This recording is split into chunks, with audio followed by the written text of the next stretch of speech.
Every day is just one heartbeat away from a headline. This is Hidden Killers with Tony Brueski, featuring retired FBI Special Agent Jennifer Coffindaffer.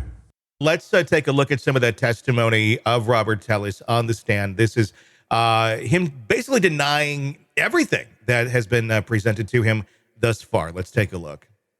I did not cut up a shoe and hide it under my couch.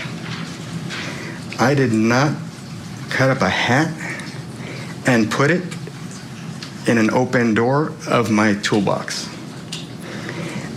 I did not kill Mr. Gurman, so I did not take a bag with my children's basketball and football out of the bin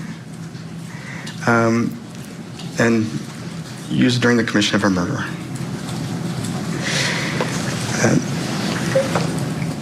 So, again, I didn't kill Mr. Gurman.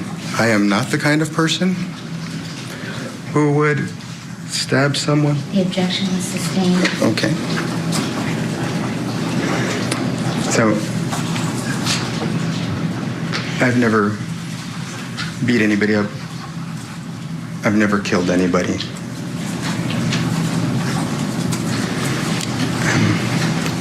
I didn't kill Mr. Gurman.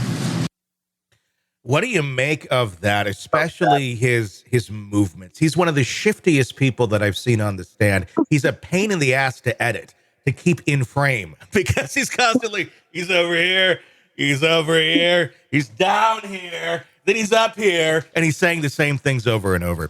And the hand on the chin and the rubbing of the fingers constantly, and just this casual, I didn't do anything. Give me your feedback. Those are some of my reactions.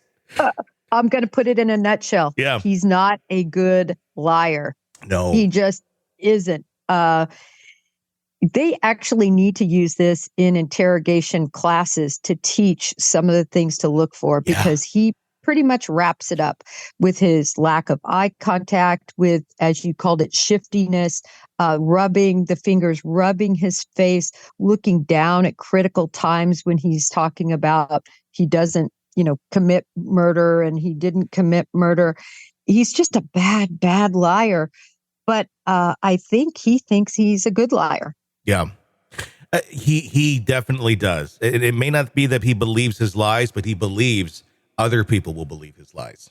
And that's what makes it very fascinating. I think he'll be shocked when he gets a guilty verdict, because he seems to have this very verbose, confident attitude about him when everybody's looking at this going, what an idiot. Like, what a freaking liar this guy is. We see little pieces here and there in a lot of the cases where the defendant testifies, but he just checks all the boxes for red flags.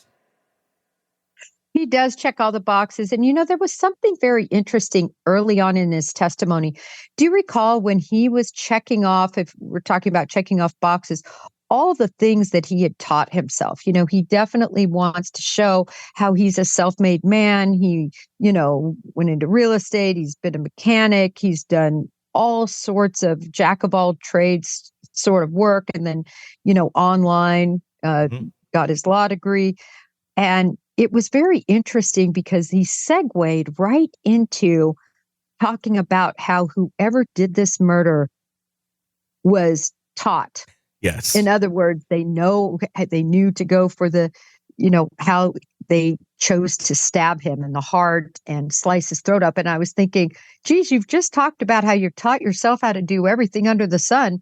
I bet you did a YouTube video, how to best kill somebody with a knife, because it was just the perfect segue where I could see where his mind was going. Well, I mean, is it something you even need to research? I mean, it's I think someone would really need to research this, slash somebody's throat, stab them in the heart. I could ask my 12-year-old that question just from her playing video games or watching movies and being 12 of if you had to kill someone and they were attacking you and you had a knife, what would you do? She'd probably answer that.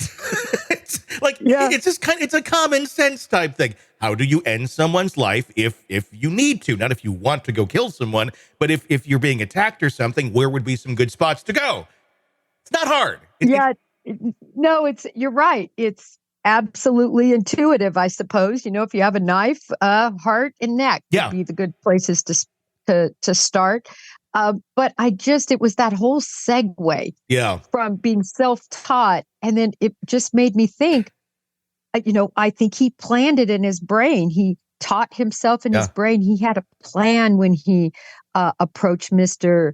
Gurman. I think it gave us some insight that this wasn't just we know it wasn't just a Harry Carey, crime of passion. He saw him and did it. He planned it. But I think he planned it up to the detail of how he was going to execute him. Oh, yeah. I think he did a lot of Googling. I'd say ChatGPT, but I don't think it existed at that moment in time yet. But yeah, I think he certainly looked this up a little bit. Honestly, because I think he's kind of an idiot, and he needs to learn his behavior. I think a lot of his reactions are that as well. I think they're learned behaviors. They're not natural reactions. They're over the top. I've said this before. It would be like if you were in high school acting class and you were like playing that role in a court. The teacher would be like, okay, you're on track. You seem to have the emotions, but tone it down a little bit because it seems a bit much. That's what I feel like he's doing there on the stand. You're in the thick of a true crime saga, every detail sinking in, and then, wham, a commercial about something you couldn't care less about. It's like being served a microwaved dinner at a 5-star restaurant. But it doesn't have to be this way. Go for True Crime Today Premium Plus on Apple Podcasts. With True Crime Today Premium Plus, you get uninterrupted, ad-free episodes, extended interviews that dig even deeper into the muck, and early access so you can brag to your friends.